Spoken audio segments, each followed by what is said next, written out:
Yes, people, welcome back to GNA TV and Chelsea Fan TV for another match preview. Chelsea 4, Manchester City 4. What a game as well, guys. It was an unbelievable, entertaining game. Some people say it was the game of the year. Chelsea putting in some really good performances against the bigger clubs, something that doesn't really surprise me as a Chelsea fan. And we spoke about it many times before as well. But we'll be talking more about that in today's show. We've got the panel joining us as well. It was intense. It was fun. It had everything. It had bad decisions. It had the worst refereeing option of this game possible. It had it all. It had it all. On top of all of that, we're going to be talking about Victor Osimhen. That's where we're going to start first, guys, before we even get into the Man City game. It's going to be a very, very, very busy show today. Make sure that you guys are smashing a like, subscribing to the channel if you're new as well, guys. Lots to discuss. Share it out, guys. If everyone can do that for me right now, I'd massively appreciate it. Share it out. Let's get into some news, and then we're going to talk about the game, and the panel will be joining us to go through the ratings and talk about the game as well.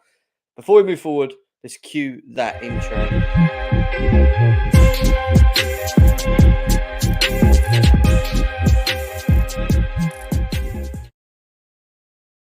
People, welcome back to GNA TV and Chelsea Fan TV for another show for you guys. Give me 2 seconds, actually. I want to try and make my Wi-Fi better if I can. That's the aim. 2 seconds, because I know some of it's been a bit funny as of recent.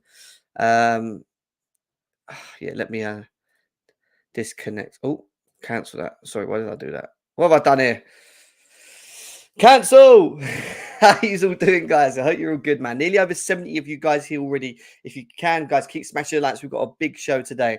International duty as well for the next 2 weeks, which sucks. I know. We don't want to see it. We don't want to see it. But, come on, man. What are you doing? Oh, wait a second. There we go. That's it. Sorry, guys. I've got a bit of a pause here. I'm just trying to do something. But with lots to talk about, because we have got Victor Osimhen to talk about before we go into the game. How are you all doing, guys? How do you feel about that performance that you saw as well? We're going to talk about that in a bit as well. Let's go through the chat quickly. Say hello to everyone. Yes, RD, how you doing? Nice to see you, Leo. With Overkill is really good. Yep, we're going to talk about that in a second. Let me get this fan on. It's hot as well. Jesus, I feel hot. Adele, how are you, mate? Nice to see you. Steve, best game of the season is what Alex says, guys. KA, how are you? M3 in the building. How you doing, brother? What a roller coaster of game it was. It was mad. It was mental. Yes, Dexter, how you doing? Yes, Joseph. DJ Savjay in the house. Finally made it to your show after a long time in the match. Yesterday, superb. The cheering at the bridge yesterday, man, was electric. I did have a ticket, but I couldn't make it because I ended up having a bit of a crazy one before, but I'm a little bit disappointed that I weren't there. I was screaming at the TV, waiting for Nkunku in the attack. Well, the one thing we know about Christopher Nkunku, guys, is that he will be returning after the international break, and he's made it very clear that he wants to be ready for this. Going into Newcastle, Brighton, Man United on the back of 2 draws and a win against the top 3 with City or 4, City, Arsenal, Spurs. I don't think it's too bad. I do think we could have easily got 9 out of 9 points. We were better than Spurs. Well, we beat Spurs. We should have beaten Spurs based on how things went. The Arsenal game, we should have won. That should have been 6 points. I don't know how we threw that away. And the Man City game, well, if you take away some of the decisions given by the ball fraud himself, you know, we might have had a good chance. Or if we would have taken the chances that we did create for ourselves at the end of the game as well, which we're going to talk about more as well. International break was 1 month ago, at least. It's last international break. Oh, mate, honestly, I've had enough. Yes, Jose, how are you? Guys, let's get into the topic around Victor Osimhen. Let me refresh this as well. I'll do that in a second.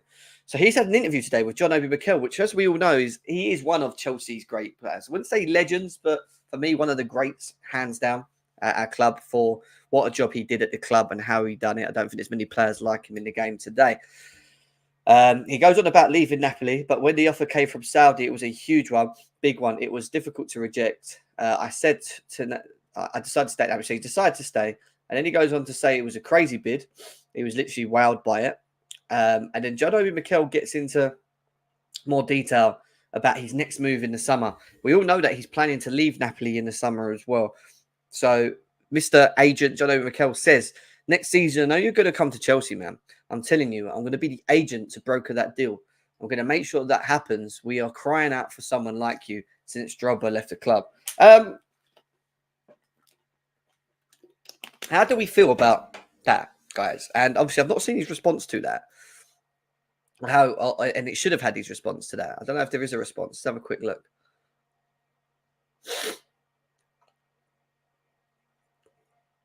He's destined to play for Chelsea. Yeah, the Chelsea shirt's a sign. It seems like it's starting to brew up a little bit. And big up everyone in here. Big up Jose. Big up Jansen. Big up everyone. Thank you guys for coming in. I appreciate you all. It seems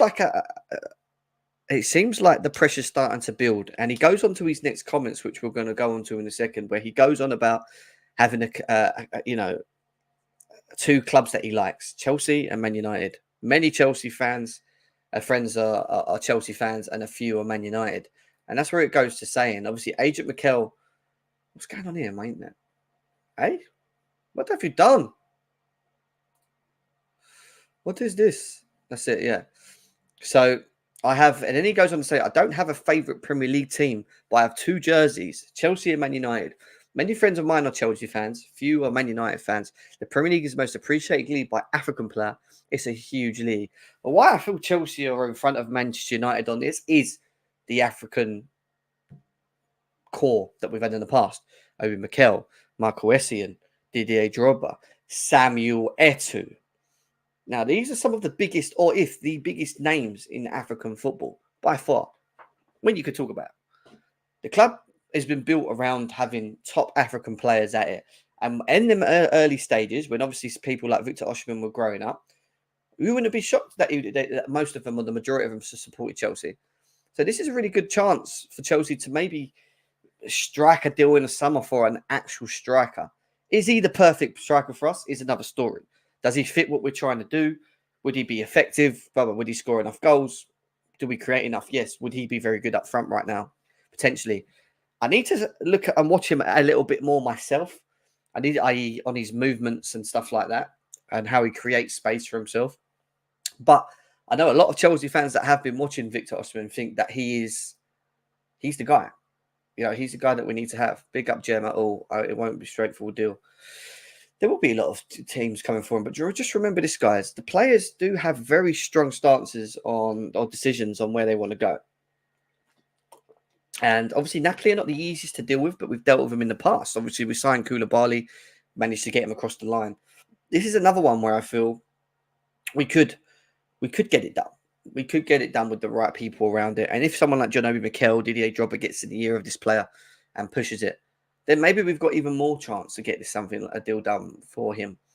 Is there anything else? Just quickly go for a quick refresh. Oh,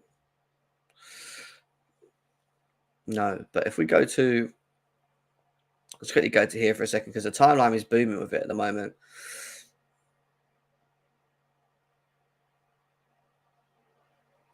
Yeah, I can't believe that comment from Matt Law. I don't want to get into it because it really annoys me. Like, what is he talking about? I don't even want to get into it. It's just the dumbest thing I've ever heard.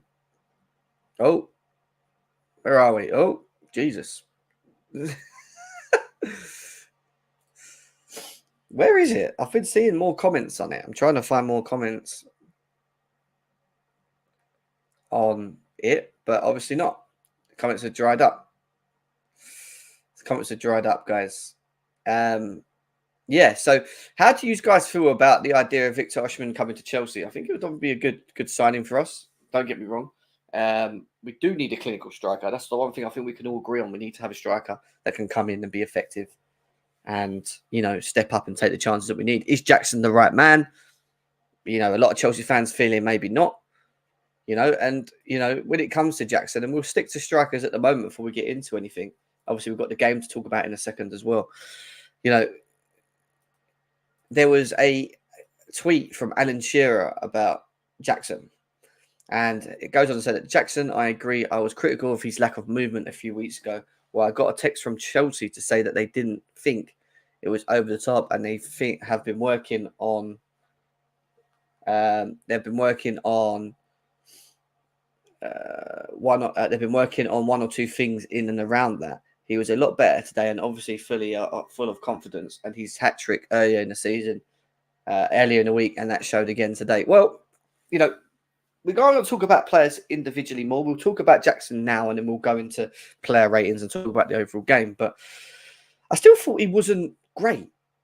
You know, I don't think he still does enough for me. It goes in a game where it was end to end and we were creating and we were doing whatever. I know he got his goal, and that's important. We know we look at players just being there and taking chances, and even if they're not playing well, at least doing what they're meant to be doing. And as a striker, the most important thing you can do is score goals.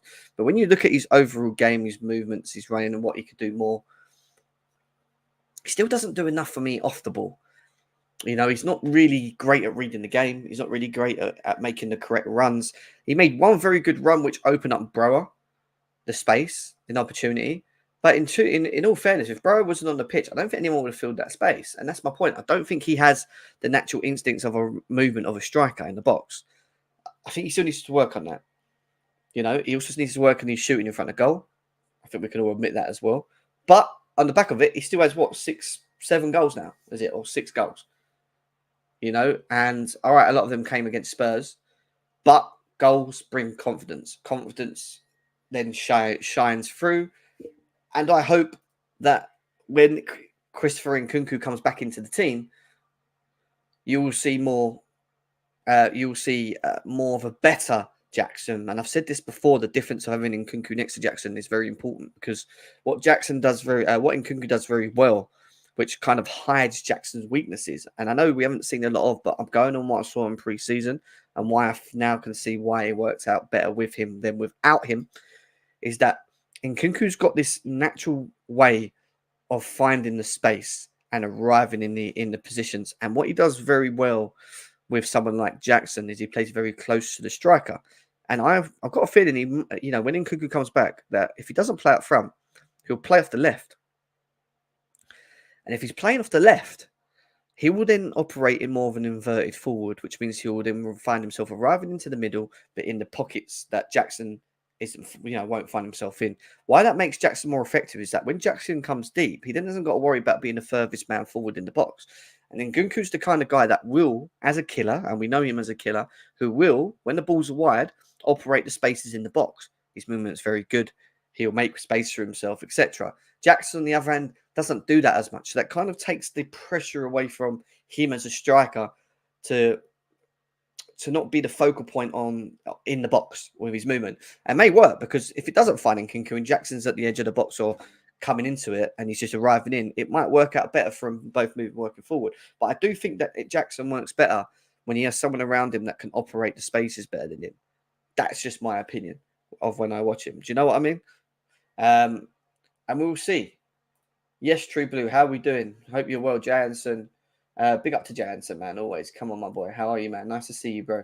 Bro? I think we all have love for Mbappe, but it will never happen. Yeah, Mbappe won't happen. Like Memphis Depay. Big up, Sippers. Nice to see you. So, this is why the introduction of Christopher Nkunku is massive. Guys, over 100 people here. Smash the likes. Subscribe if you're new to both channels as well. We massively appreciate it. And Victor Osimhen coming into the light of all this in the summer means, for me, that maybe Jackson has to play second fiddle, but then also brings competition. Now, I like Broha, but it's just, is he going to keep fit? Are we going to be able to keep the Broha that we need throughout this season? Because when we haven't got him, it's a problem. And he came into yesterday's game semi-effective because we got the penalty. So, Jackson has to be a bit wary of the fact that we are looking for a more of a potent striker. But if someone like Osimhen comes through the door for £90 million, let's just say, he's going to play. He's going to play, and that will limit time for Jackson. But it brings challenges, and that should push the players. We'll come back more to Jackson in a bit. Obviously, we spoke about Victor Osimhen already. It looks like interesting telling news, but we'll keep more of an eye on that a bit later on. But I also want to talk about another player who's today's been announced in the England squad. Cole Palmer. Cole Palmer has been called up to the England squad.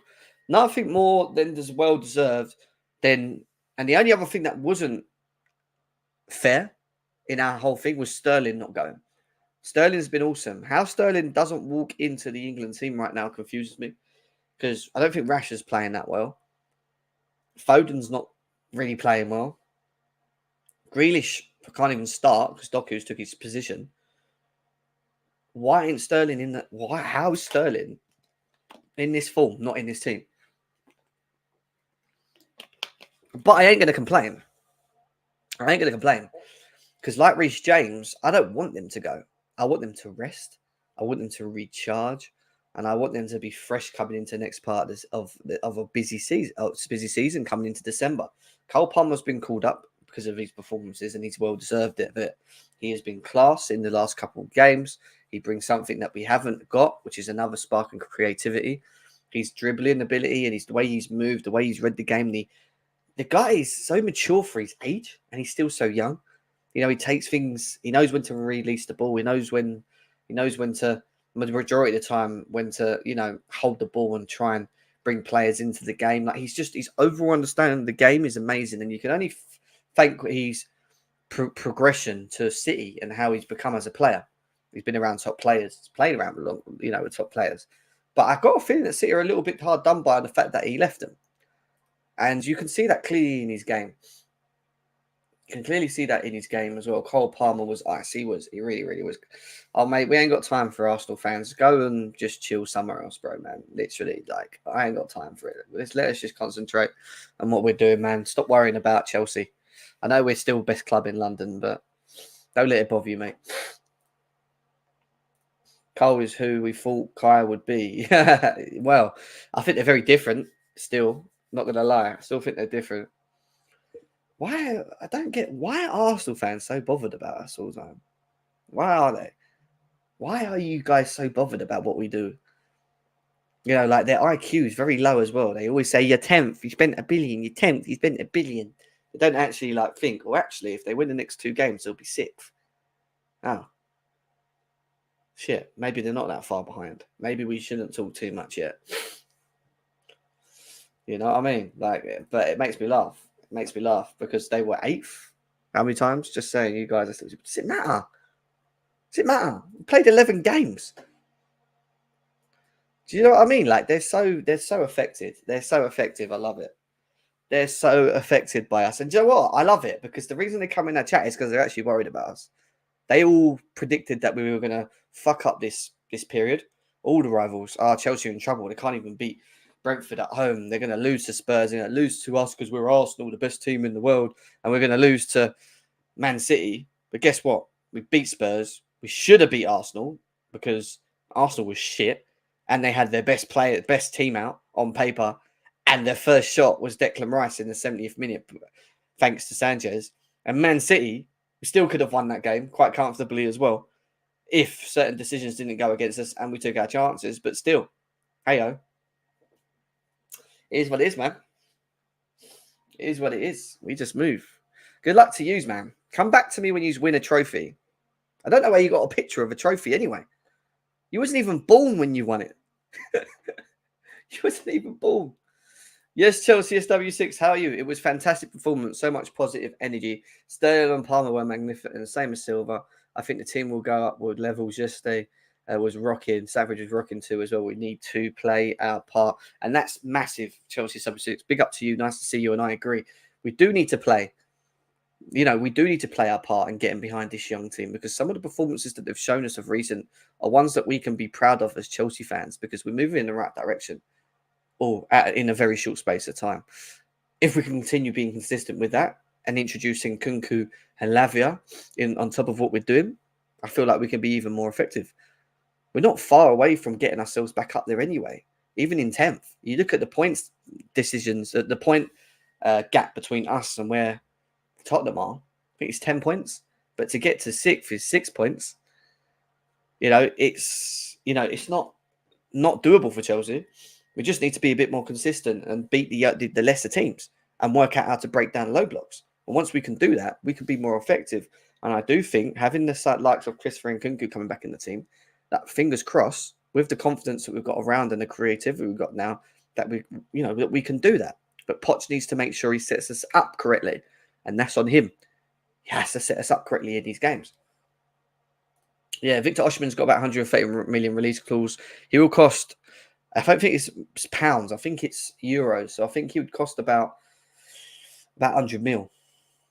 Maybe a little bit more, maybe a little bit less, not too sure, right? We beat City. I will come to that a bit later on, Jason. I'll come to that a bit later on.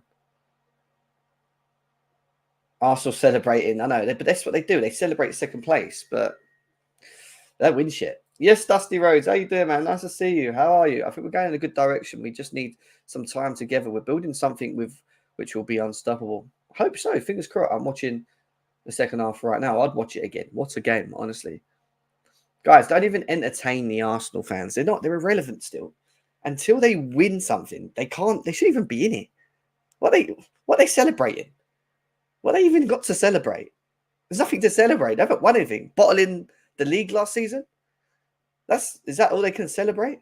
Yeah, we had an 8-point lead and we lost it at the end. We're Arsenal. That's what we do. You know, let them be happy, man. They used to be, 20 years without nothing, sitting 8th and 8th.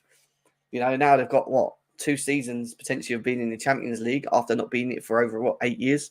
8 years it took them to get in the Champions League. Just ignore them, man. They're irrelevant. Irrelevant people, mate. Irrelevant when it comes to football. Irrelevant fan base, man. Big up Chelsea fan. How are you, man? I hope you're well. They still got pictures of gold trophies. Even put they can't even put out their gold trophy nowadays. I know it's quite embarrassing, to be quite honest with you. Okay, Skills. Whatever you've got to say, bro. Go on with your day. Leave us to talk about Chelsea, Man City, please. Thank you. You go and do what you got to do, bro. Let us enjoy and concentrate on us. Let us concentrate on us, guys. Right. Let's talk about player ratings, guys. And let's talk about the individual players, because that's what I want to get into today. Before we do that, we can talk about the game. I've not really actually spoke about the game. The game was fast, energetic. 2 teams, let's say, attacking each other. But, Chelsea starting the better, in my opinion, in the first half. Pressing well, winning the balls high, playing well, playing with the fullbacks, which is what I wanted. I didn't want Colwill playing off the left after what we saw last time. Sterling and Palmer, for me, were immense. Caicedo, I thought Enzo had a good first half. I thought he struggled in the second, along with Caicedo. I thought Gallagher was very good again. I thought Reece James was very, very good as well. I thought Silva was just Silva. Disasi done okay as well, done all right. Sanchez, do I blame him for any of the goals? Not really. No, and I thought Cucurella, barring the yellow card, which wasn't a yellow card, done okay on that wing as well. They all done all right, to be quite honest with you. There were some performances that were lacked compared to others. Some were better than others. I get that. But, he set us up correctly. And when I saw the lineup, I was very intrigued to see how it planned out. Because when you looked at the Man City lineup, it was very attackive. Very, very attackive. And they had Alvarez, they had Foden, they had Bernardo Silva, they had Haaland, Doku. They really went for it. And we went toe-to-toe with them. We didn't sit back. We didn't just concede possession. We took it to them. We pressed them high. We won the balls quite well, got success from it. We did get caught a couple of times behind in the second half.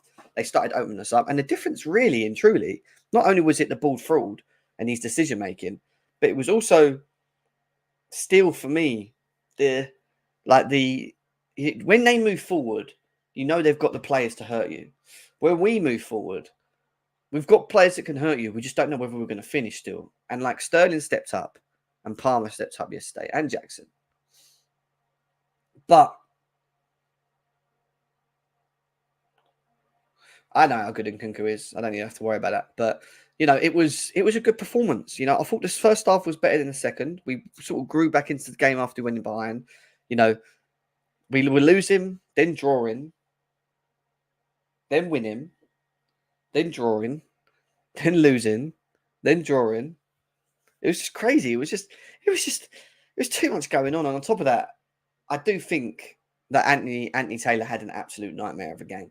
Absolute nightmare of a game. But it was a great game for the spectators, the rivals, the football lovers. And again, Chelsea have shown that they can go toe to toe with the best who are in their primes.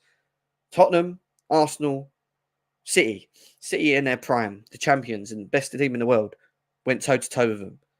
Arsenal think that they're as good as Man City with their best team out, battered them for 70 minutes until they scored in their guy, in later on in the game. Spurs, after that shaky 15, 20 minutes, we woke up, and yes, obviously the decision making of red cards and whatever, which is on them, not us. We ended up, moving forward and kicking on and whatever. So, I am looking forward to this, but he needs to do this. He needs to do this. But does he play Jackson in front? Does he play Jackson in Kunku, Sterling, Palmer? Potentially, yes. Let me just check something quickly, guys. But it was a good game. I enjoyed it. My heart was going here, up and down. It was just typical Chelsea performance. Victor Osimhen said, we used to use my brother's phone to look at Didier Drogba's comp on YouTube. I tried to learn one or two things from his game every time. I would use my brother's phone to go to the guy's house to use his laptop to watch the videos. He looked up to Didier Drogba, Victor Osimhen, guys. Let me just check something quickly.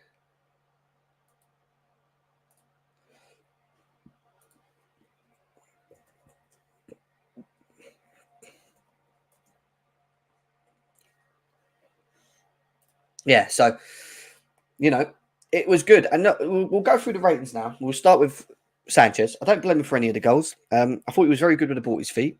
I just think he's unpredictable. We saw what he did at Arsenal. In this game, he was fine. He knocked some balls out here and there, but, they didn't really press us too much, City. They kind of sat back when we had the ball in defence. They wasn't really pressing the goalie too much, like a bit like what Arsenal did, for example, or Spurs. But I thought we'd done all right. So I would give him probably, on the basis that we drew, maybe a 6 or a 7. But I don't really have much to say about Sanchez, to be quite honest with you. I just think we know what we got when it comes to Sanchez. I don't think, for as much as we got him for, I don't know what we could really expect, really and truly. But he's doing all right, even though he's had some bad games in between. And he's kind of given us a mixed bag of performances at the moment.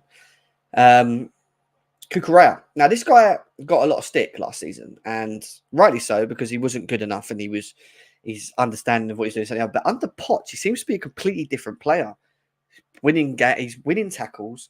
He's standing up better. He's not flying into challenges as much anymore. Not reading the game. He's taking steps back. He's making the right decisions. He's making very good progressive passes. He's moving up the pitch very well. And he had a good game yesterday, barring the Haaland penalty, which I still don't think was a penalty. I don't care what anyone says. It's not a penalty. It's not a penalty because Haaland's holding onto his shirt before he even pulls away from Cucurella and continues to hold on to him, which dragged Cucurella into Haaland for then Cucurella having to hold on to him because he's being dragged by Haaland. So I don't really get how that was a penalty. I thought Cucurella was a 7 yesterday, in my opinion. He dealt with everything going down there, and he's in his natural position. He is a left back. That is his natural position in a 4 at the back. And I want to see Chelsea moving forward in games to playing that. I don't want to see 3 at the backs anymore. We don't want to see 3 at the back systems anymore. 4 with the midfield and attack, and let's play our games and take our games to them. Because what we've shown in these last couple games is we can take the game to them. We can take the game to them. And that's really cool. Hassan, how you doing, mate? I was just literally about to come off. You got a lot of feedback, mate. A lot of feedback. It's got a lot of feedback. You might have to come out and come back in, mate. Let's move on from a good career, but I thought we had a good performance. Overall good performance. And we go on to, Thiago Silva. Oh, where is he? Not Trevor. Trevor hasn't played. Oh, Thiago Silva. What a header. No, we don't want it. We don't want that as well. Good to see you. Hope you're well, mate. Good to see you. DJ Savić here as well. And yeah, Thiago Silva, what a performance again, in my opinion. People talk about 39-year-old Thiago Silva dealing with Haaland. Done quite well. I know Haaland scored yesterday. and I didn't want him to because he hasn't scored any goals against us, but he managed to get 2 shit goals, in my opinion, anyway.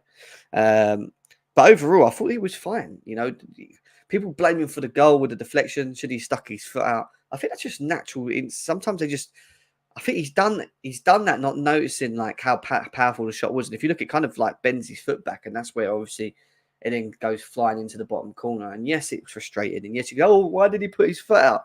But I do think it's natural reaction, guys. If someone shoots and it comes at you, you're going to try and block it, right? Just unlucky that he's blocked it and it's gone into the other way hand of the corner. And it looked like then that Rodri had got the winner, the way they celebrated right in the corner. And I just felt so hard done by, because I was like, we don't deserve this. We don't deserve this. We've been better than them. We should at least be drawing with them. Don't lose. Just don't lose. And we took it to him. Even after that game, for me, he was an 8. Even when that happened as well, I just thought he was comfortable. It still shows why he needs to be put in this team. Hassan, Thiago Silva, performance yesterday. What a crazy game.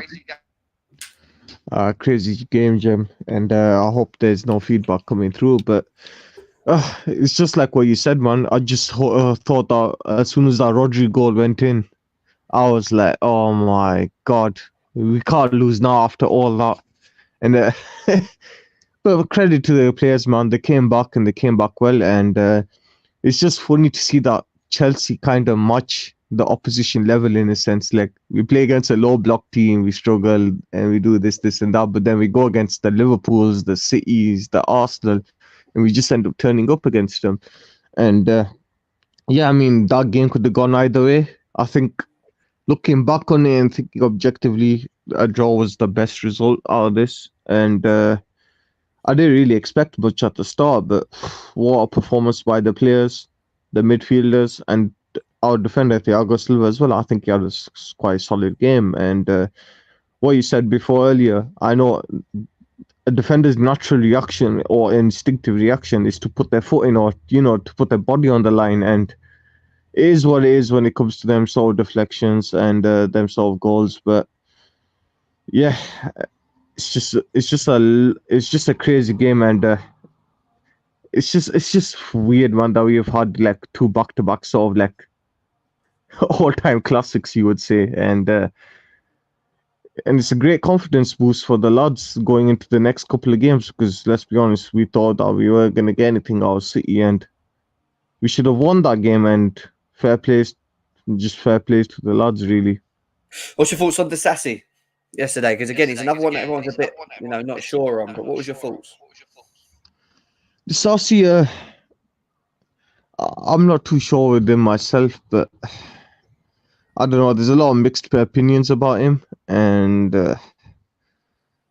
I'm thinking I'm willing to give him a little bit more time. And he was all right. He wasn't too great for me, and he wasn't too bad. But I don't really know what to say much about him. But it's a bit of a weird one with Disasi. Like, what's your thoughts on him, Jamie? Are you sort of like in between, or are you? Disasi, I'm just like, I'm just very, like, I thought he had a solid game yesterday. I thought he played very well. It was a good performance by him as well. I'm still not sure. And again, maybe I just need a bit more time. I think he's been better from what we've seen of him. I think he's been better than he has been bad. I think there's still weaknesses to his game, which I think we're not seeing because of how we're playing. But I think from what he's doing at the moment with Thiago Silva, I think he's fine. He had a decent game, and I think we just need to just go on what we see moving forward. Is he worth the money that we bought him for him yet?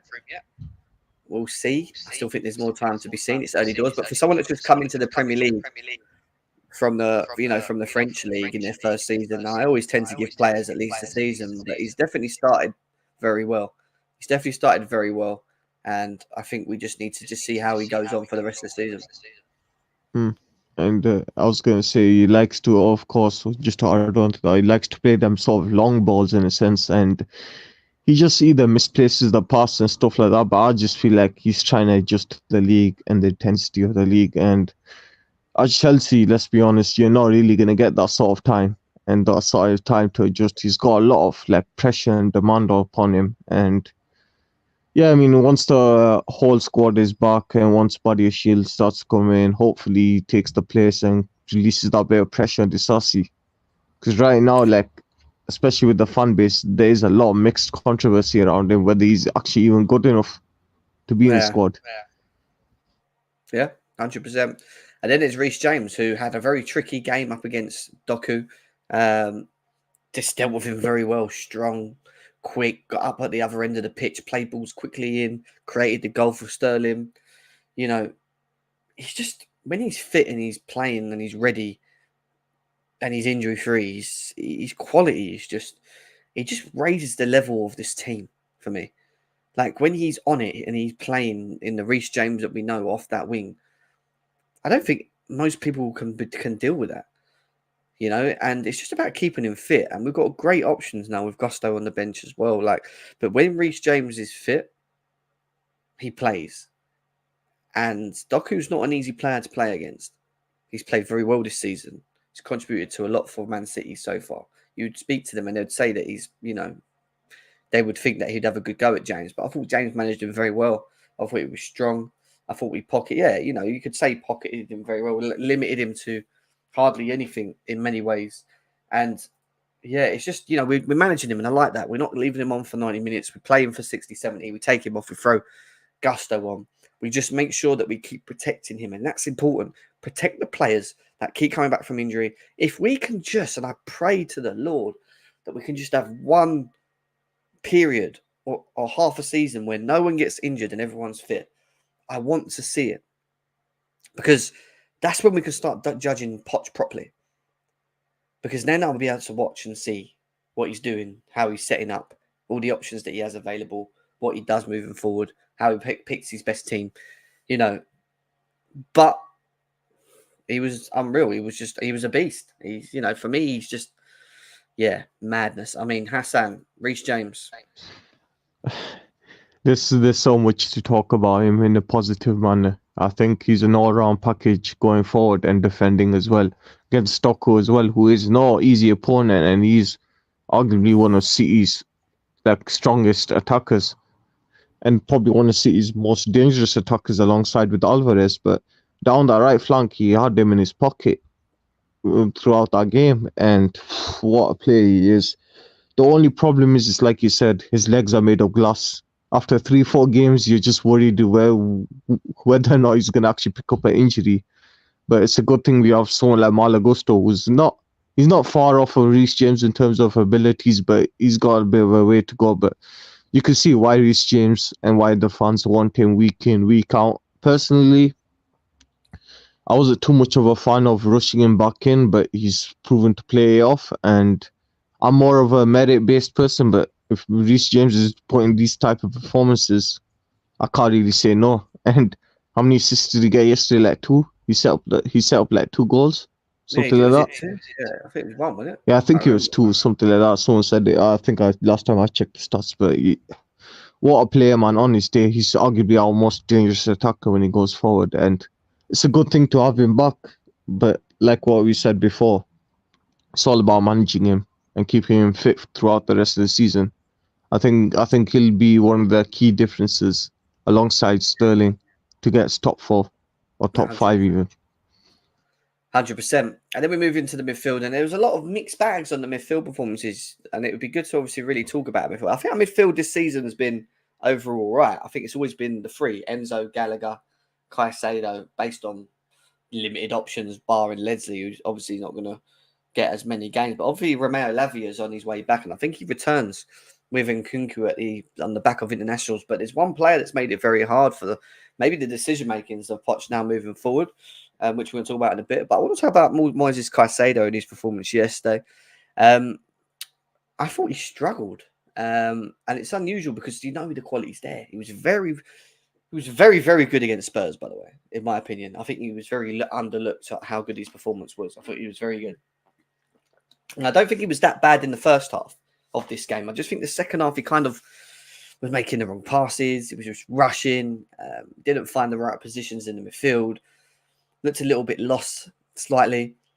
Maybe because of who we were up against, maybe the fact that we're still using him as like the DM, which he can do, but I still feel with him, And you watch him in parts of yesterday's game where he likes to intercept balls. He wants to be further up the pitch. He wants to win. He wants to run around chasing people and, hunting the balls down and that. And I don't think he can do that right now because I think he knows that he's the man that needs to be the sitter out of them all.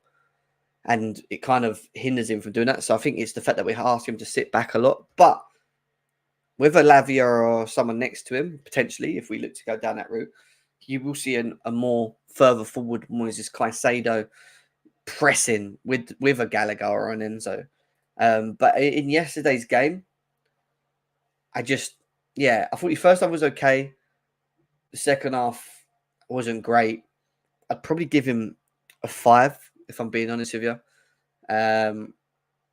He just, I'm not going to be massively critical of him because I still think he's a quality player. I really do. I think he really is. And I'm really looking forward to seeing him with I know Enzo's next to him, but with maybe a Lavia next to him as well. It's going to be really intriguing to see because it will take a lot of the defensive element burden away from him as well. But Hassan, what was your thoughts on Caicedo yesterday? Well, Jim, I think you've probably summarized it quite well there. I think the first half he wasn't too bad, and he was doing all right in the first half, but it's the second half where he kind of phased out. He kind of struggled a lot, and I think that's just down to how City play and how Pep sets up and how Pep actually adjusts to our tactics, and he kind of struggled sitting back and trying to do a lot of the work. And it's just I don't know. I don't want to be too harsh and too critical of him because he has had a few good games with us, but it's just a lot of issues yesterday, and it's just hopefully next game he'll bounce back. But at the moment he struggled, and I do agree that 5 is probably his best rating. Yeah, I think he did okay, but one of his quiet games. He's still a baller of a midfielder that can only get better with Latvia. Exactly, and that's the thing. I think we still need to be patient with someone like Caicedo. At the same time, we spent a lot of money on him, and obviously, this goes on to my next person, which goes into it, and I just see a lot of people talking about Enzo Fernandez, and it just makes me laugh. To be quite honest, but he was quality in the first half for me. Yeah, he gave the ball away once or twice, but that was just the competitive nature and how quick the game was moving. They were doing the same. They were giving the balls away. Yeah, it was just their moments. But in moments moving forward, he won the ball high, which I think led to the Sterling goal. Yeah, he was pressing more higher in the game against Man City yesterday than he did against Arsenal, where you could clearly tell that there was an instruction given by the manager. And Enzo, and someone wrote in the chat, the first 20, 25 minutes, he was just moving the ball around, ticky-tacking, passing it around, linking up play, moving the balls across, flinging that and the other. And he got to the second half and he just kind of struggled to follow that rhythm as well. And then he started not playing it. And this is the thing with Enzo, guys. We need to remember this. Came into Chelsea in January, performed unbelievable last season. Only missed one game since then, by the way. People need to understand this. He's only missed, one game since he's revived at Chelsea. He set such a high expectation of himself because of how he performed last season, and the standard was there. You could see the class of him was there. But coming to this season, against Liverpool was amazing. That level was there again, and he shows it. And this is why I say class is permanent with Enzo. We shouldn't be worrying about Enzo Fernandez. This is one of the things I don't worry about because the class is there. The quality in him is there. Where he hasn't performed as well these periods of these last couple of months that people keep talking about in him is, and I agree with Seppers, we've had a lot of international breaks, man. But how many international breaks? How many times has he had to go back and forwards with Argentina? And this is all new to him as well. People forget that he's not been a professional footballer for a very long time and he's still very young. But I also feel that with more time, as he gets older, more experience, playing in games like he did against Man City, which he hasn't done much of, by the way, because he only came in half a season as well. He only keeps gaining. He only keeps moving forward. All we want to see is the Enzo we saw last season, getting the ball, knocking balls over the top, creating non-stop, linking play, playing through ball. He's still doing that partly, but from a deeper role. It's just that he's not as effective as he was last season because he was asked to play more of like the attacking role, in my opinion, than he is now. The instruction this season in the most recent games and the schedules that we've had up is more of one where he's been asked to sit back next to Caicedo. Against Arsenal, I was there. There was a clear instruction where he couldn't even move forward. He had to just sit and make sure that Odegaard didn't get into the pockets, him and Caicedo. And it worked so well. But he'd done it knowing that it would affect his game. And Poch probably knew it would affect his game. But they'd done it for the team. And this is the thing. It's the teams that we've come up against as well, where the instructions, I think, have been maybe where he can't be as ill-affected as he usually can be in these games. But I don't worry about him because I'm really looking forward to then when Lavia comes in. And obviously the Conor Gallagher thing is another thing to talk about. And yes, he got taken off yesterday, but people forget he was injured against Spurs. He arrived late trying to get fit for this game. He was never going to do 90 minutes anyway. And it made sense to put Gallagher in the pivot. Even though I don't like seeing Gallagher in the pivot, by the way, and we're going to talk about him in a second, it made sense why you dropped Gallagher in with the legs against a team like City, then have Enzo, who's probably, he needed to come off anyway. We have to protect these players. So, I'm not worried about him. I really ain't. You could say as well, Jim, if Lavia was fit for the game, Enzo could be rested because Caicedo, Lavia and Connor would be good. Exactly. And I do think fatigue plays a big part of it. I do think that experience and consistency of playing, because he's played a level like that. His level's up here. We were loving what we were seeing. He was here. Because he's gone like that, people are now going, oh, why is he like this? Why? Because he was up here. And he will be up here again. It will come. I'm telling you. And like you said, the more we have people available, the more maybe he can find himself in his consistency pattern, maybe have a little break here and there and come into the team, the better for us. The better for us as well. And he will continue to be an important player at this club. I want to see more from him in front of goal. I do. Because I know he can bang a goal. I just don't know where he's lost. I'd say he lost that. He needs to find that in himself. That cutting inside, what he did against for Argentina, where he'd done a step over, cut inside, bang, top corner. Like he's got that in him, But, overall, I'll give him a 6. Hassan, Enzo. I think, like what you said, Jem, before, I think he's not been playing professional football for very long. He's still a bit of a raw player, but you can see the attributes he has to become, or the potential that he has to become that sort of player that he is.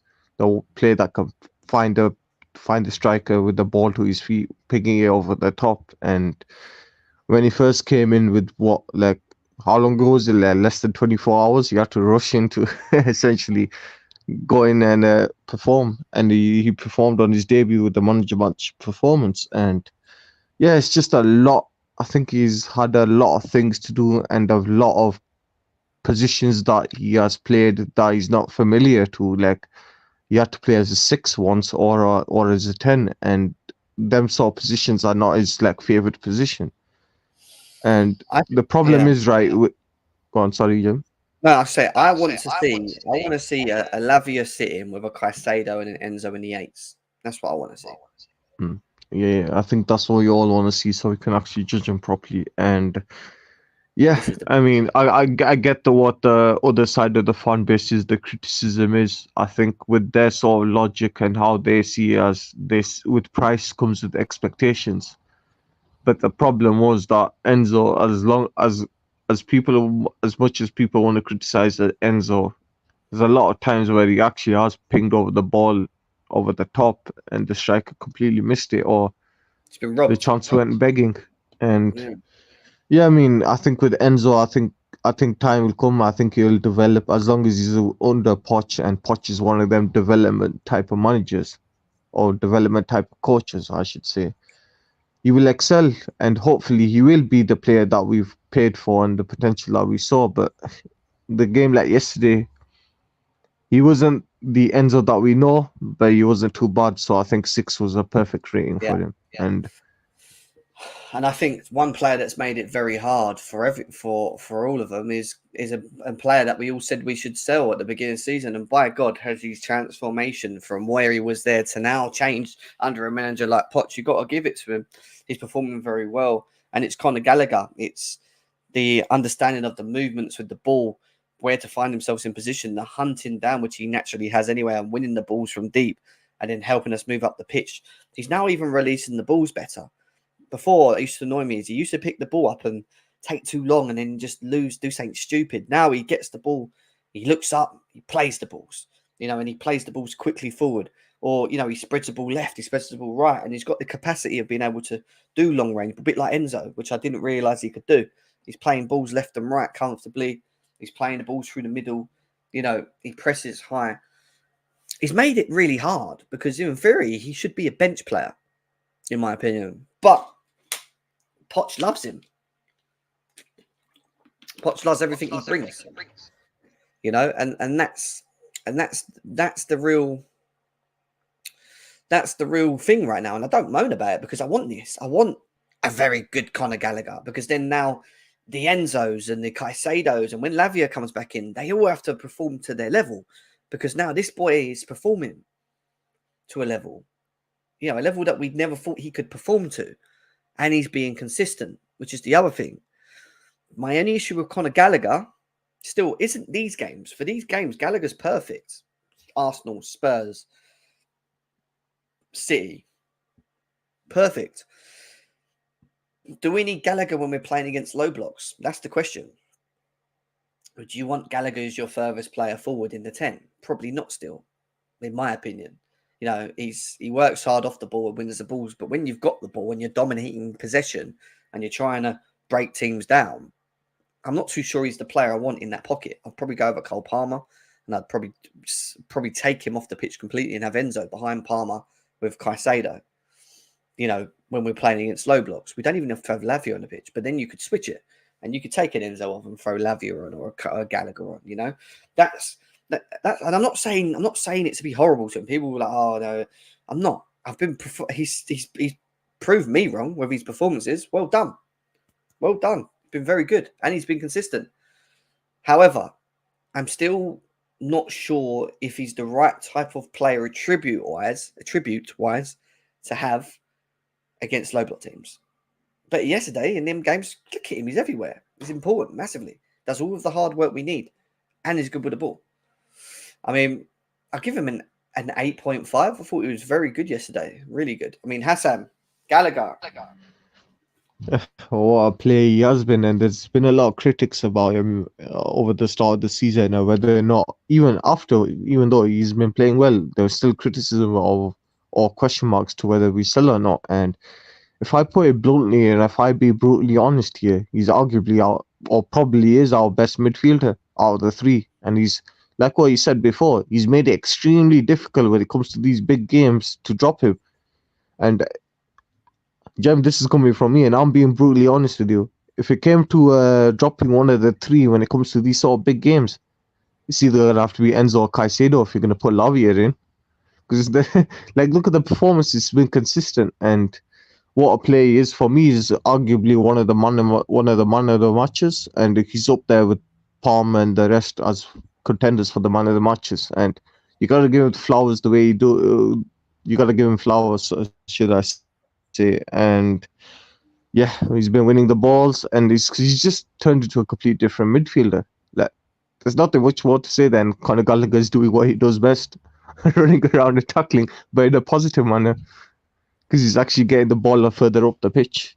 And of course, the question mark is going to be whether or not he can sort of pick passes in low blocks. But let's be honest, our whole team struggles with low blocks. Even our manager does. Let me ask you this. Is what top class performance from Enzo, from what we've seen, compared to a top class of performance from Gallagher, what would you prefer to have? For me, right, I'll be honest, it's probably be Enzo, because I think Enzo, a top class performance from Enzo, or what we should expect of a top class performance of Enzo, is pinging the ball over to the striker to his feet and through on goal. And with what Gallagher does, the only thing that Gallagher does is does the dirty work, as in intercepting the ball or tackling them and passing it forward to whoever the winger is or the striker. So I do prefer the top class. Mate, you obviously don't. You haven't watched Chelsea enough, but with your picture, that probably makes sense because you're probably a Man United fan, so you don't watch Chelsea enough, mate. so I'm not going to listen to anything you've got to say. Big up Nyack, who said with the donation, says, big up Jem, long time no chat, and Nkunku will be key against low blocks, but Gallagher has earned the right to start until Nkunku gets up to form. And that's the other thing. Christopher Nkunku comes into the team. Where they're going to play him, I keep saying, I think they'll see him off the left, either up front or off the left, and you'll see Sterling falls to the right. I think you could probably see Cole Palmer playing a 10 role, which means that a Gallagher player might not be needed. Or one of them is going to have to lose it. And is he going to get rid of? Is he going to stop Sterling or Palmer playing? No. Could he then put Nkunku up front and maybe not play Jackson? Yes. To get Gallagher in the team? Yes. There's going to be a lot of options, and this is where the test comes for me. It lies with him, with Poch, about getting it right and finding what he thinks is the best teams when they're fit to start with. And it's not just about the attributes of the player, it's also what they do for the team as well. And he does a lot, Conor Gallagher, don't get me wrong, but on an attacking impotent side of things, he doesn't do enough. Does that make sense? So he's kind of in between, where you want him on the pitch because he'll win balls and play balls quickly or whatever, and he's made a couple of good passes here and there through to strikers, but he's just not a 10 really, and that's where you would want someone like Cole Palmer in, for example. But yeah, we need to move on anyway. No, they weren't though, mate. They weren't, because last season you were all fucking disappeared. Didn't have nothing to say about it because you were like, shit, this guy's the real deal. I had Arsenal fans saying to me, Enzo Fernandez is a baller. He is a baller. Like, rival fans have come out and clearly said that this guy is serious. They've seen the class of this player. Like, but the thing is, though, rival fans are always going to say something when it comes to banter. Like, we're going to say that Hoyland's done nothing, or we'll say Onana's done nothing, which he has. But, like, you get what the point. I wouldn't take rivals talk seriously on Twitter or socials like that. I think a lot of rivals with a sort of a non-biased perspective would say that Enzo's a quality player, but he just needs more time to develop. Cole Palmer, another great performance from him again. One player that we got to say, where a lot of people were a bit unsure on the sign of him. I was as well. I was like, why are we signing this guy? But this guy has been unbelievable since he's been at this football club, scoring goals, all right, penalties, but people don't realise the composure of how he takes the penalties, the placing, the not getting distracted, the decision-making on the balls, when to release, the passing through, the creative mindset that he has to play in Reece James on an awkward pass that made it hard for Josh Gavardiol, which then led to us scoring the goal. Like, just he just brings so much quality to this team that I don't think you can put him on the bench if he's fit, unless he's fatigued. But he has to play for me. Like, he brings so much quality. He's even good at dribbling on the ball. I think he plays very well off the right. I also like seeing him in the 10, and we saw it yesterday. He got the ball, and he pushed Rodri, who's big. He pushed Diaz, who was big, on the floor. Like, they couldn't even stop him. And then all he needs to do is just do a little think over Ederson's head. And it would have reminded me of like an Hazard goal, the way he just ran through the middle of them and then dinked it. It was only the final bit at the end where he kind of lost his balance and scuffed the shot. But it's quality, mate. He really is quality. And to play like he did against Man City yesterday and has done in the games, the guy's quality. Creates. He does everything we want. This is what we've wanted, guys. For how long? We had to watch Mount, Havertz, Pulisic, fucking Ziyech. Now we're watching someone that's performing at the levels that are, that they should be for this badge, because this is what we are. And all rival fans thought we'd disappear. We're not disappearing, mate. I'm telling you, we're not. We're not disappearing. At the end of the day, we might be 10th, but trust me, we're coming, mate. We're coming. I mean, very good. I'll give him an 8.5/9 easily. Hassan, Cole Palmer. What a player he is, Jim. What a player. He's so composed at his young age, and he's barely had under 50 professional men's game. And the way he's just come in and just hit the ground running, he is literally what we thought Havertz was. I'm saying it how it is. He is what we thought Havertz was. And he's created a lot more. How many big chances has he created now? 6, 7? And only 6, 7 starts. It's crazy, man. The amount of composure this kid has, and to do it against Man City, and just shrug it off like what a player he is. And yeah, he's also a contender for the man of the match, and I'm pretty sure after the game he's won the Chelsea man of the match. Am I correct? Or is it It or was was it Sterling? it was the man of the match. Yeah, yeah. Yeah. So yeah, I mean he's got a long way to go and still a very raw player, but what a player he's gonna end up turning out to be. And With Fury, he has 14 games, 6 goals, 4 assists. You know, he's still and got. half of them were off the bench. I keep hearing myself talking. Don't know what's going on with your phone, mate. Yeah, 6 goals, 4 assists. You know, right, one of them was for Man City, 2 of them were for Man City. But look, you know, 4 goals, 2 assists, 2 in the EFL Cup, 2 in the EFL Cup. The guy's on form.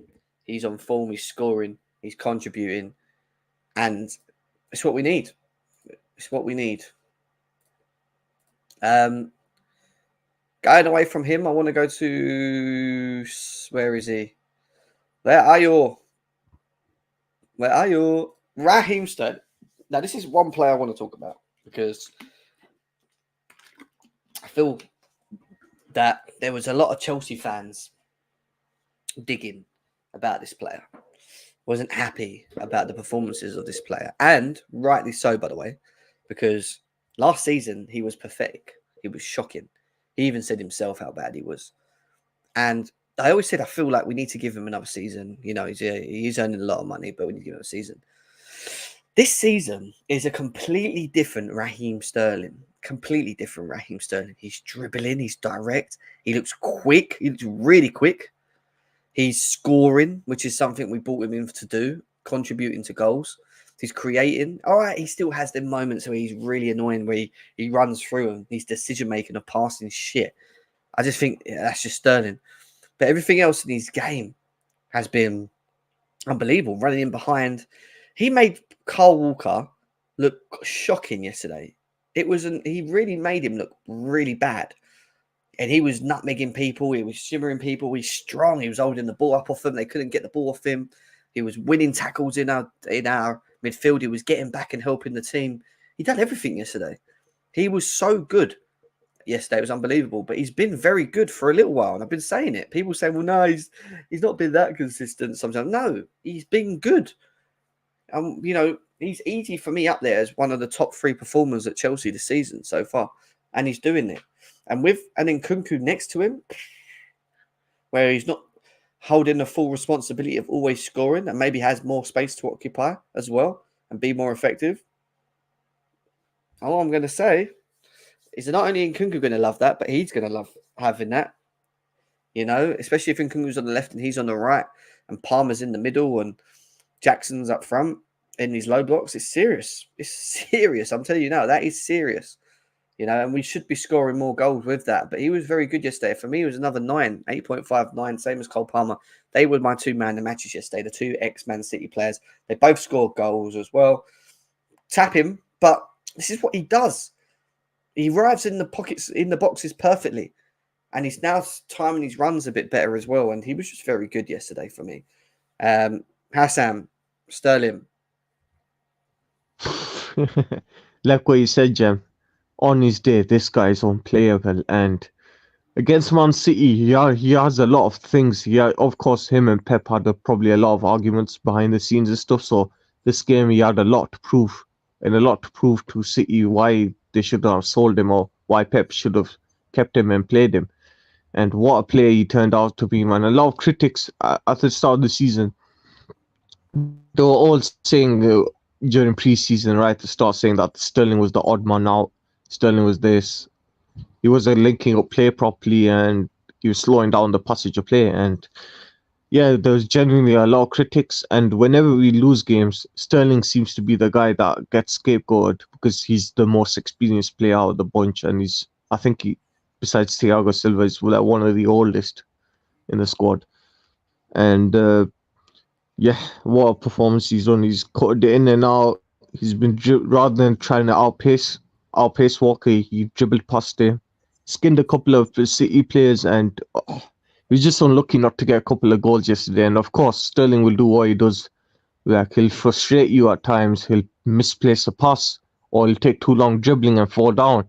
But that's just Sterling for you. But yesterday, he showed to Pep, and he showed to the City players, and he showed to Chelsea that quality is still there, and he's not some washed up player. And I just can't wait to have Nkunku back with him, because that right and left flank is gonna be dirty. Oh, it's going to be very, very good. And I want, and so it was a good comment or someone said here. This is just a friendly reminder that Chelsea are about Nkunku, Lavia, Badiashile, Fofana, and a fully fit Reece James, and we're still outplaying Spurs, Arsenal, and City. That's fucking serious. That is actually true as well. This is a squad to take serious, man. I'm telling you. And this is without an actual full-on striker. And this talks about Victor Osimhen today, and him talking about Chelsea Chelsea coming off of something for me. Then we'll talk. This is a dangerous Chelsea. This is a scary Chelsea. And this is why rivals are getting on our back now about being 10th and 11th and 8th, because they're actually sitting there thinking, shit, like what's going on here? Like, they're actually performing here. In these games, we expect them to lose, but they're actually turning up here. And he was just very good again for me. Very, very, very good. We spoke about Jackson a bit already. I mean, I've said what I've said. He's scoring goals, 6 now. I think he's got in total. Still not there fully with, yesterday. I don't think he was great, really. But again, he gets involved. He causes problems. He winds people up. He scored. His reaction to getting in front of Diaz when he slips and putting it back in net is what he's there to do. And he scores. And automatically, if you score for me, if you do put the ball in the back of net, even when you're not playing well, then I will take it all day. Because that's the biggest issue we have, putting the ball in the back of the net. I'll give him a 6.57, probably a 7, 6.57, just on the back of him scoring as well. But prior to that, he was very non-existent, didn't really get involved in the game enough for me. Could have done more, in my opinion, for the team. But we'll see. We'll see what happens now when Nkunku comes back in the team, if he starts with him next to him. I keep saying I want to see Jackson and Nkunku together again. It's just something about it. I don't know what it is. But there's something about that worked in pre-season really well. Don't want to see it. But, yeah. What do you say, Hassan?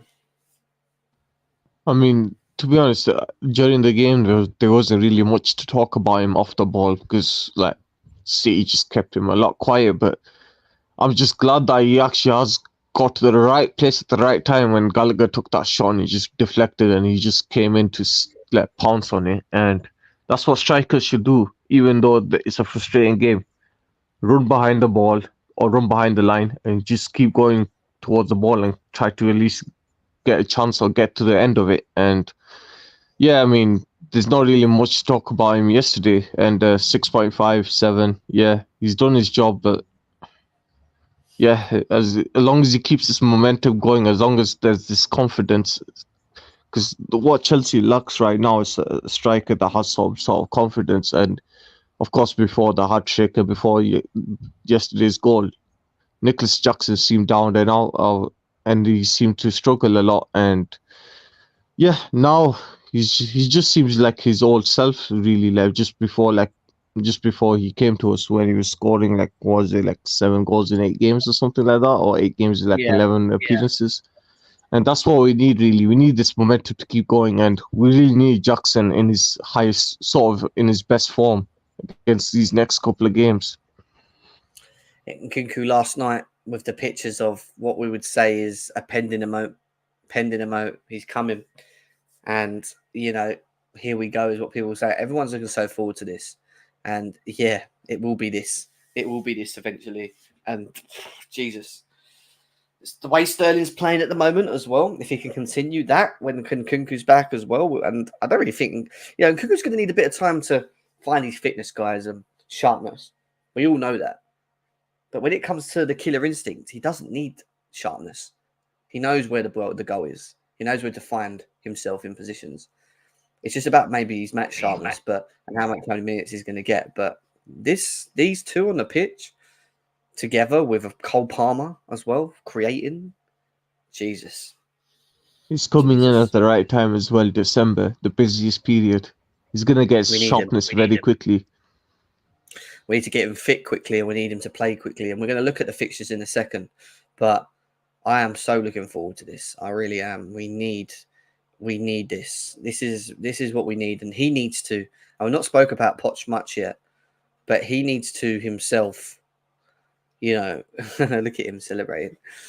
He needs to himself really make sure that not only does he watch the fitnesses and protects the players, which I think he's trying to do well with Reece James at the moment. We've been watching it the last couple of games, but he also needs to find the right balance for the opposition that we're up against. If it's an opposition we're up against where we're playing a low block, I think he has to take it in my opinion, and think, I don't need 3 midfielders. I need 2 with Palmer if he's fit in the 10, and then Nkunku, Sterling, and Jackson. That's what I would do in the low block games, because you need to score, you need to create, and I'd play Enzo, Caicedo, or Lavia and Caicedo, or Enzo and Lavia, whatever. You have the options, or Gallagher and Enzo if you want to do it one game. I don't mind, whatever. But you know, he has to get it right. And this is where the question marks will start coming from him now. He's getting the squad. I don't want him to be too fixated because we played. And I know he said something about not disrupting the pattern, the flow of what we're doing. But he also needs to judge the opposition, because you're playing against teams that are open, teams that are going to give you that space, teams where you maybe a Gallagher's important because, you know, you want him to press high and win the balls back quickly or whatever. But we'll see. We'll see what happens with the judgments of Poch once he has a fit squad. But Nkunku is on his way, guys. That's all I've got to say. Nkunku is on his way, and I'm looking forward to it. I can't wait. And we've got a nice little international break. Reece James has told Southgate to piss off, which I love. Sterling's not been taken, which again I love, because they both get to rest. This is perfect. And Nkunku's not going, and he's resting. Most of our players, barring Cole Palmer, who just got called up, who might not even play that much, are hopefully going to be rested and ready for what's going to be a very busy fixture list. And we're going to have a look at the Chelsea fixture list now, because we are sitting in 10th. And we'll have a look at the table in a second. We are sitting in 10th. Look at it. By the way, we scored 4 goals against Spurs and 4 goals against City. Going into this next part, obviously we've got one more game left in November to complete, which is Newcastle. Now, that is not going to be an easy game. And that's going to be a game where I think it's going to be slightly different, maybe to a degree. I hope they come out and just play how they have done Newcastle, because I think that's where we'll be even more effective. Letting them come at us and us playing the pockets of spaces and tackle them behind.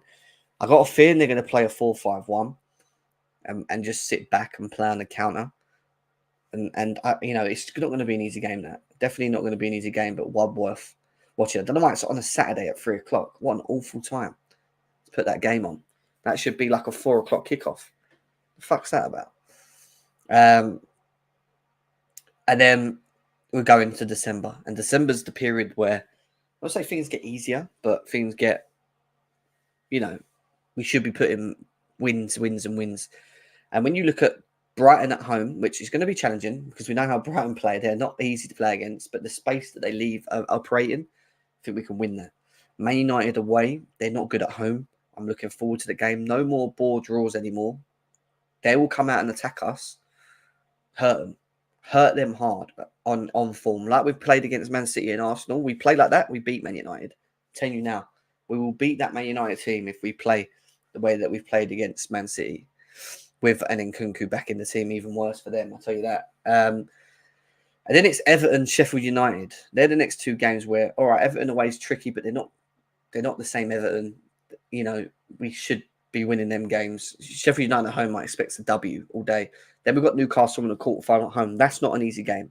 That's going to be a tricky one for us. But then it's Wolves, Palace, Luton as our final 3 games. And out of 3, 6, 9, 12, 15, 18, 21, out of 21 points in December, which, by the way, and I know it's not going to happen, if we won all of them games, we'd probably be, I think we'd be second or first. Friday, depending on what Man City and all that do as well. If we manage to somehow put on a win together, a win streak together, and win these games, we will find ourselves in the Champions League spots. I'm telling you now, because Tottenham, I think they're going to struggle with their injuries. I think Man United are going to be up and down all season. I just don't think they're that good, to be quite honest with you. We're not that good, but we've shown we can be good. They don't really show that they're good. They just, I just think they're just, they rely on individual moments. Newcastle will be tricky games, though.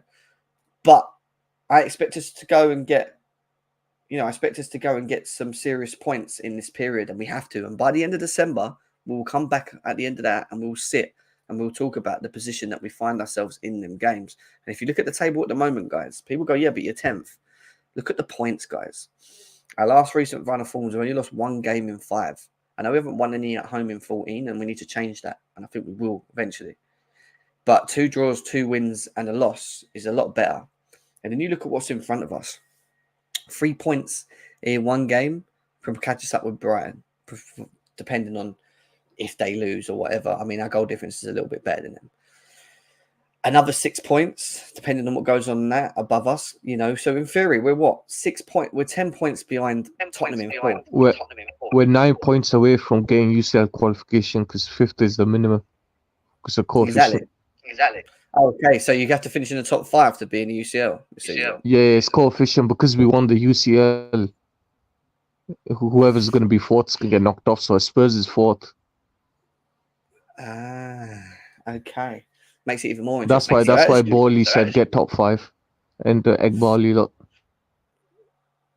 Do you know what's more funny? We're 10 points off Tottenham, but only 2 points off Man United on top of that. That'd be Man City. So if you catch Tottenham, you're only 2 points off the title. And then you got Liverpool, Arsenal, and City. Like, it's mad. It's a lot of points. There's still 3 or 4 games, don't get me wrong. And these teams ain't going to lose them time of games. We know that. But where it comes from here all the way up to Tottenham, this mixed bag here, we have a massive chance of putting some W's together in December and just slowly, quietly, just working our way up and getting in and around there. Do not write it off, guys. I'm telling you, it's not that big at the moment. We've gone for 12 games. We just need to find consistency, break teams down, and, break low blocks down and win them games. And then we've got more of an efficient Chelsea. Because when we go into the bigger games with a fit squad, we can have a go, which means we could win them games.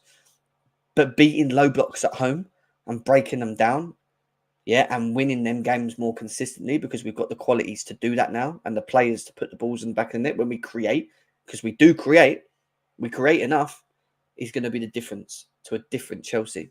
We need that. We need it. We need to wake that up. No more losing 1-0 to Brentford at home and having 25 shots. We need to wake up and take these chances if we're going to work our way up the ball. We beat Newcastle right at 9.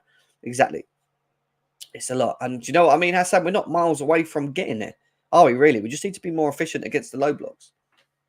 Oh, 100%. And this was the question I asked before, right at the start of the season as well. Can Poch and Chelsea work together to actually answer the question? Can they break down low blocks? Because if you can break down low blocks, that's like 12 teams, 13 teams altogether. And that's like 50, 60 points right there. And the other, 20, 30 is coming from the big 6 plus Newcastle. And we know we can hurt them sort of teams. Tottenham, we could butcher them anyways. And so the only question marks after the low blocks is Liverpool, United and City and Arsenal. And I mean, we can easily catch up. 9 points is it's not the end of the world. It's not.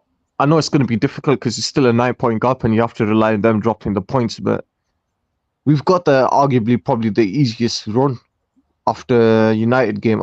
We've got the easiest run out of the big 6 and out of the top 8. 100%. All lots to play for. Find a consistent Poch.